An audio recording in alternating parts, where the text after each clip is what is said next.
Hey folks, welcome back. So in this video, we'll be looking for two quick things. We'll be looking into how to get input from the user, and secondly, we will see how to use the math functions. Now, input function is just a simple input function. If I let me just save that, and when I run this code. Until I did that too quickly, let's just let it save, and now I'm gonna run this code. And you see there's at this point there's nothing there. I can put hello there, and it goes in there. I'm not receiving that input in a variable. I don't know what happened. Let's say I had x is equal to input, and again empty prompt. I say hello. I still don't know if something happened or not, but what I'm going to do is I'm going to print X, and when I do that, I will know what happened, even though there's not a message, right? So I put hello in there that went in X, and I'm displaying X. Now, the correct way to do that is you put your message inside the input. For example, please enter your name. So I know I'm going to be receiving name. I'll give a reasonable variable name here also, and I will output name. So that's the right way of using your input commands, input function. So enter your name, and let's say Tom Brown, and that should display that, right? So I should have put a colon and a space kind of thing in there. So we'll save that. So that's about it. That's how you will use your input function. Input function based upon the value that's being inputted, it will create that type of variable internally. So that's that.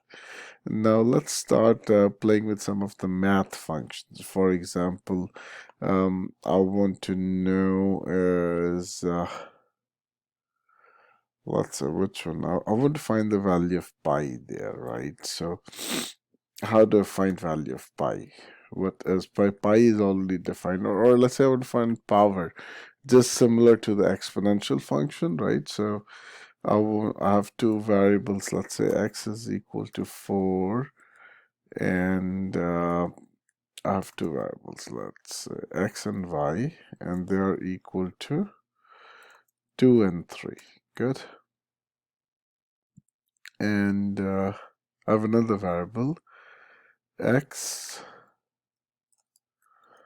power y, x to the power of y.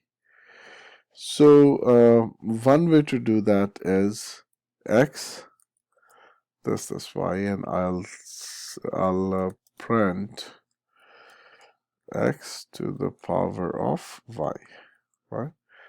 Let's run this code.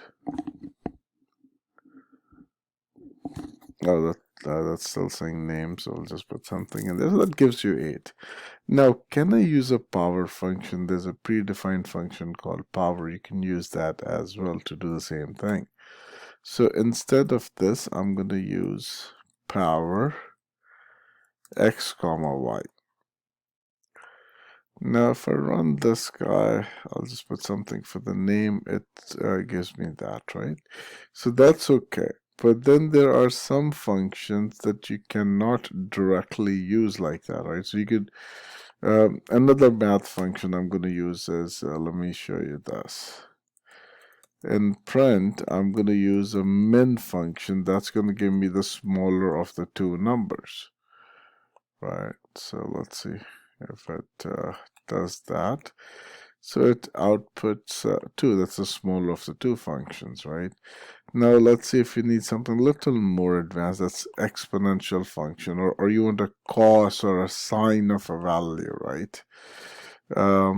So I want to say, hey, these prints are good.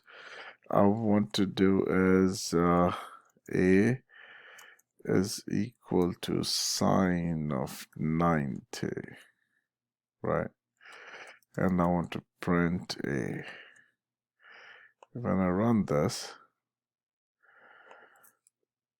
now the error is Python's interpreter doesn't know what sine is, because sine is defined in the math module, right? So what do I need to do in order to get this working is I need to import math. So that will import the math, and then in order to call sine, I will do math.sine, and then I'll print A. So now when I run this, and that throws some value for sine. And this is probably in, it takes an input, it does take input in radians. 90 is just the 90 radians. So if I wanted sine of 90 degrees, which is 1, I'll have to do math dot radians. So I'm going to convert that into radians, and now this should give me 1 as the output. You see 1.0.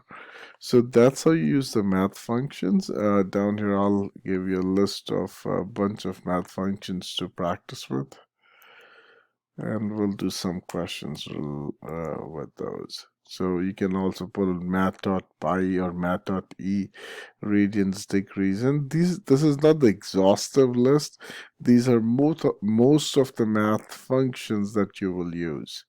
So that's about it. So these are that's how you get the input from the user, and these are the bunch of math functions you can use. And we'll do some problems based on that. Thank you, folks.